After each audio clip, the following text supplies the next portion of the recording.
Peretasan Pusat Data Nasional atau PDNS benar-benar membuat pusing kepala. Ya bagaimana tidak, peretasan tersebut melumpuhkan beberapa layanan penting negara, bahkan tak terkecuali layanan imigrasi bandara. Nah, celakanya pemerintah juga menyebut tidak memiliki backup data. Lantas bagaimana nasib data pribadi warga? Untuk membahasnya lebih dalam sudah bergabung bersama kami malam ini melalui sambungan Zoom anggota Komisi 1 DPR RI Dave Laksono. Selamat malam Bang Dave. Malam, yuk gimana kabar? Sehat? Baik, sehat, terima kasih. Dan juga telah hadir bersama kami Ketua DPP Partai Perindo Bidang Inklusif Anjas Pramono. Mas Anjas, selamat malam. Selamat malam. Ya, terima kasih. Terima kasih sudah hadir. Anjas. Serta peneliti Lembaga Studi dan Advokasi Masyarakat Elsam, Parasurama Pamungkas. Selamat malam, Mas Parasurama. Selamat malam, Mas David. Ya, sebelumnya kami juga sudah menghubungi pihak dari Kemenkominfo dan juga BSSN, namun hingga saat ini belum ada yang bisa bergabung. Saya ke Bang Div dulu. Apa tanggapan wakil rakyat ini terkait serangan siber yang melumpuhkan pusat data nasional kita? Jika dilihat kalau dari tadi informasi yang kami putar itu, Bu Mutia Hafid pernah mengatakan bahwa ini merupakan kebodohan. Ya memang ya itu adalah kebodohan lah. Kita bicara data masyarakat secara umum dengan jumlahnya mungkin kalau nggak ratusan ribu atau mungkin jutaan terabytes ya. Terus hal-hal yang berkaitan sensitif seperti hal data pribadi ini semua bisa kebobolan. Terus sampai dengan terkoruptor kita nggak bisa akses. Lalu dikatakan bahwa nanti dikatakan itu data usang, data lama, pas kalau misalnya bocor, kalau misalnya dijual, nah menggunakan alasan-alasan seperti itu. Padahal ini kan adalah karena kelalaian dan juga ketidaksigapan dan karena tidak memiliki contingency plan ataupun juga pelindungan dalam penyimpanan data tersebut. Nah ini ya harus ada tanggung jawab yang tegas dan jelas. Dan juga dalam langkah untuk mengekstrak data tersebut ya dan mengejar siapa mereka yang menghack, mencuri, menyimpan atau ada lagi bila mana sudah ada menjual. Nah sekarang memang dikatakan bahwa belum ada info data yang dicuri. Ya memang belum ada info karena belum ada yang menjual. Nanti kalau misalnya sudah ada yang menjual ya baru ketahuan oh datanya kemarin rupanya dicuri juga gitu. Ya harus ada sampelnya begitu ya. Ya iya, jadi ya kalau sekarang memang ya belum ada orang karena masih ramai kan karena dengan isu ransomware tersebut. Nah sekarang apakah pemerintah akan kalah dan bertukuk lutut di hadapan para hacker atau pemerintah bisa naik di atas para hacker tersebut dan juga menegaskan bahwa kita memiliki otoritas yang jelas dan kita memiliki kapasitas yang kuat dan juga kita mampu mengejar dan menangkap mereka tersebut. Baik, ini tapi kalau Anda lihat menurut Anda ini pemerintah sebenarnya serius nggak sih soal pertahanan siber nih? Kok kayaknya kita udah kebobolannya udah sering, bahkan tahun 2023 tuh Bank Syariah Indonesia itu juga dibobol gitu. Ya banyak sekali contohnya. Hampir tiap bulan itu pasti ada saja lah data yang bocor, data yang dijual, data yang tersebar gitu ya. Bahkan data kemarin itu waktu pada saat rapat pun saya sampaikan bahwa ini nomor yang saya gunakan untuk kita live ini ya. Ini saya menggunakan nomor seluler dari Telkomsel. Nah itu selama seminggu ini selama rame dengan situasi isu dibobolnya PDN kita itu setiap pagi kadang-kadang sampai malam ada nomor-nomor nggak jelas yang nelfonin saya. Nah terus saya cek itu di get contact sama Truecaller itu ternyata orang spammer atau orang yang mau menawar-nawarkan pinjol dan lain sebagainya berikutnya.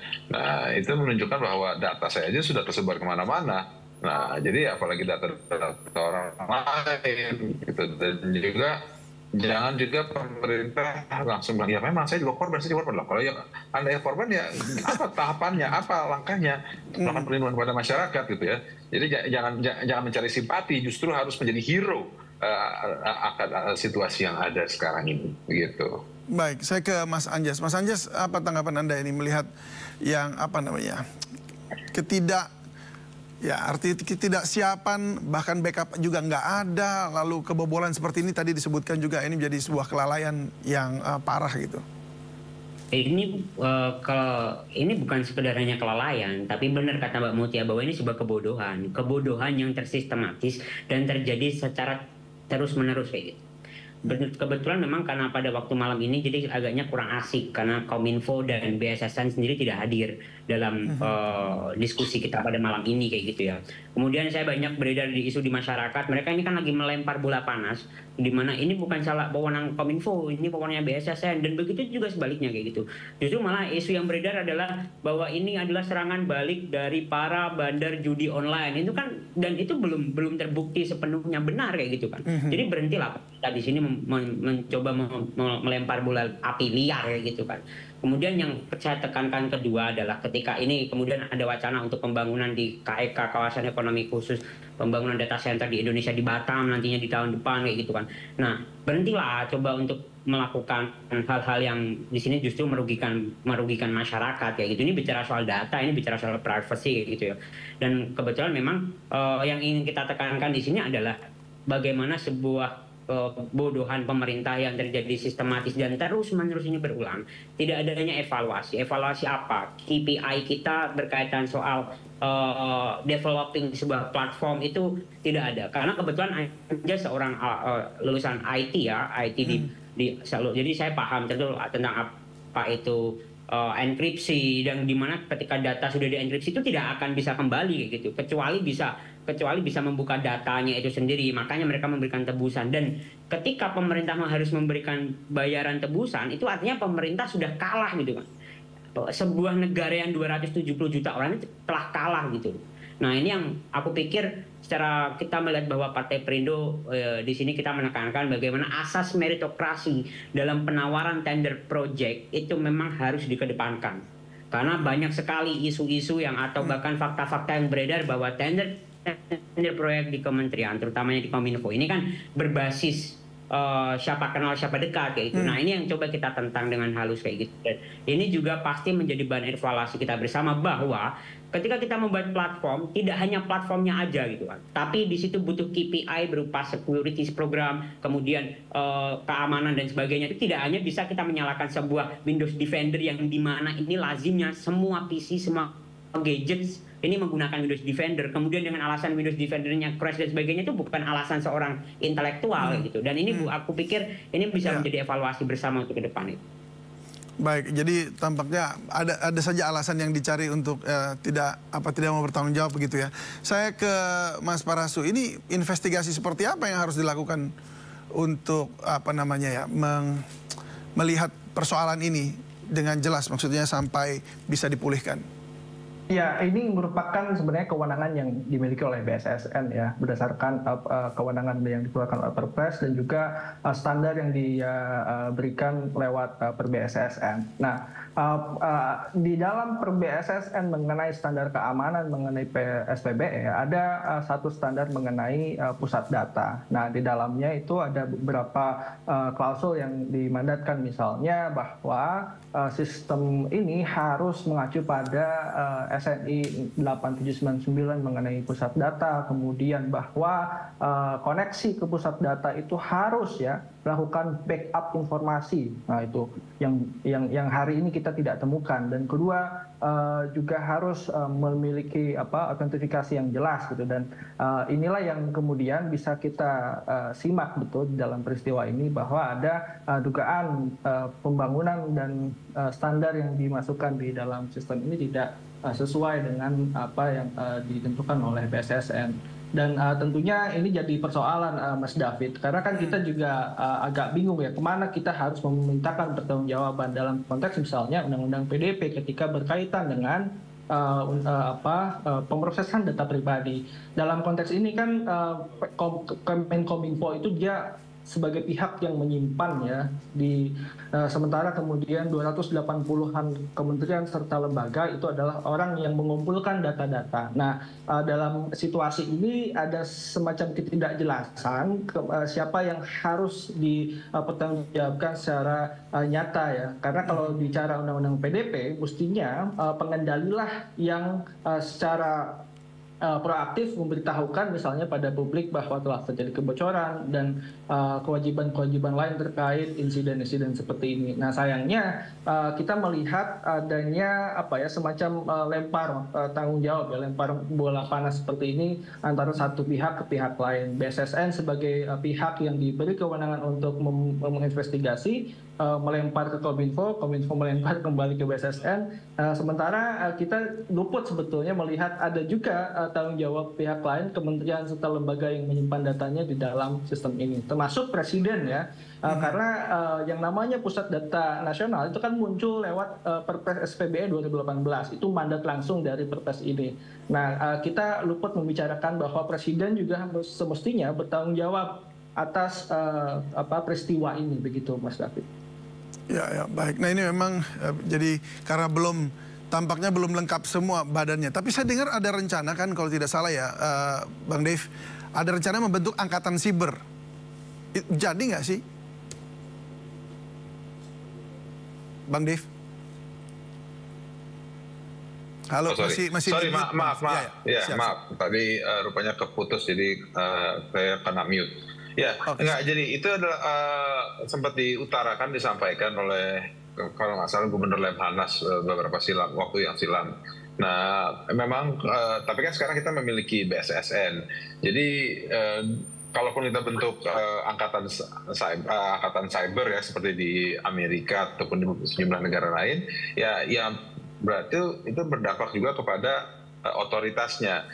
Apakah itu ada kewajiban dan juga tanggung jawab khusus mereka untuk melakukan penyidikan, melakukan penangkapan, untuk melakukan penuntutan bahkan kepada para penyerang ataupun juga kepada pelanggar akan undang-undang PDP, ITE ataupun juga misalnya nanti ada undang-undang cybernya itu sendiri.